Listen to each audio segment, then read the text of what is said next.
Praise the Lord. எல்லோரும் எப்படி இருக்கீங்க? நம்ம சொந்த பந்தங்க வீட்டுக்கு போகும் பொழுது, இல்லை வெளியிடங்களுக்கு ஃபங்க்ஷன் வீடுகளுக்கு போகும் பொழுதோ, வயதில் பெரியவங்க நம்மளை பார்த்து நீ நல்லா இருப்பம்மா, இல்லைன்னா நீ நல்லா இருப்பப்பா அப்படின்னு சொல்லும் பொழுது நம்ம மனசுக்குள்ளே அப்படி ஒரு சந்தோஷம். ஏன்னா பெரியவங்களுடைய ஆசீர்வாதம் நமக்கு ரொம்ப முக்கியம். எல்லாத்துக்கும் மேலே பெரியவங்க நம்மளை ஆசீர்வதிச்சா நம்ம நல்லா இருப்போம் அப்படிங்கிற ஒரு தாட் தான்.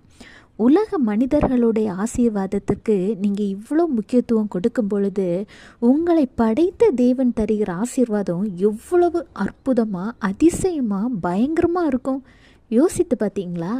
ஆமாங்க, ஆண்டவராகிய இயேசு கிறிஸ்து உங்களை ஆசீர்வதிக்கவே ஆசீர்வதித்து உங்களை பெருக பண்ணுகிற தேவன். இன்றைக்கு உங்கள் கூட ஆண்டவர் என்ன ஆசீர்வாதத்தை சொல்ல போகிறான்னு பார்ப்போமா? உபாகமம் 7:14 சகல ஜனங்களை